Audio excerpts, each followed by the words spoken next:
Future education का कैसा है? मैंने जनाब अभी भी यही बात कही कि हम सब चीज़ों के लिए वेट कर सकते हैं, लेकिन ये मेरा मानना है, people have right to differ with me. मैं कहता हूँ हम सब चीज़ों के लिए वेट कर सकते हैं, लेकिन हेल्थ फैसिलिटी और एजुकेशन इसके लिए हम वोट नहीं कर सकते हैं।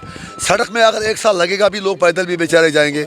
अगर पानी भी ख़राब होगा, मैं कहता हूँ उबाल के पियेंगे। लेकिन अगर एजुकेशन हमारा ख़त्म हो गया तो हम क्या करेंगे? तो फिर हम एक अनपढ़ों की एक फ़ौज तैयार करेंगे। इसी तरह अगर अस्पतालों में हमारे पास इंफ्रास्ट्रक्चर नहीं होगा, डॉक्टर नहीं होंगे, तो हमारा क्या होगा? इसीलिए मेरी प्रायोरिटी हर चीज़ है। ऐसा नहीं कि मैं सिर्फ एजुकेशन और हेल्थ सेक्टर की बात कर रहा हूँ, मैं हर सेक्टर की बात कर रहा हूँ, लेकिन मेरी प्रायोरिटी हेल्थ सेक्टर और एजुकेशन है। इसीलिए मैं अभी बारामूला मेडिकल कॉलेज से होकर आया और अभी मैं हंदवाड़ा डिग्री कॉलेज में हूँ। तो मेरी कोशिश ये है कि इन 2 अहम सेक्टरों पर ज़्यादा फोकस किया जाए। अनफॉर्चुनेट है, बहुत ही बदकिस्मती है। मैं तमाम स्टेक होल्डर से कहना चाहता हूँ कि मारा मारी हमें कहीं नहीं ले जाएगी। हम सबको चाहिए कि हम तशद्दुद बंद करें। तशद्दुद मज़ीद तशद्दुद को फ़रोग़ देता है। मैं तमाम स्टेक होल्डर से ही गुजारिश करूँगा कि आप सब बंदूक का रास्ता, चाहे स्टेट एक्टर्स हों, नॉन स्टेट एक्टर्स हों, लोगों की बात सुने, पूरे सब कंटेंट के लोगों को जीने दें, कश्मीरियों को जीने दें। जो भी मामले हैं वो सियासी तौर से टेबल पे आके हल करें। और जो कल हुआ मैं उसकी मजम्मत करता हूँ, ऐसा नहीं होना चाहिए। हमने एक कीमती डॉक्टर अपना खो दिया और उसके साथ 6 जानें और भी खो दी।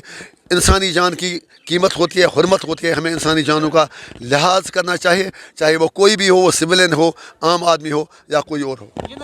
जनाब आप उनसे पूछ लें, अगर उनकी बात सही होती तो फिलहाल उन्होंने कहा था नया कश्मीर बनाएंगे। अभी आपने देखा जून में सेशन था हमारे कॉलेजों में, अक्टूबर आया, दिसंबर में एग्ज़ाम है, अभी तक कंट्रेक्चुअल टीचर्स भी नहीं मिल पा रहे हैं। हस्पतालों का हाल देखें। मेरे ख्याल में ऐसा कुछ भी नहीं है। करप्शन का 370 से क्या लेना देना है? जिसको जो खाना है वो खा रहा है, आराम से खा रहे हैं, सरपरस्ती में खा रहे हैं बड़े लोगों के।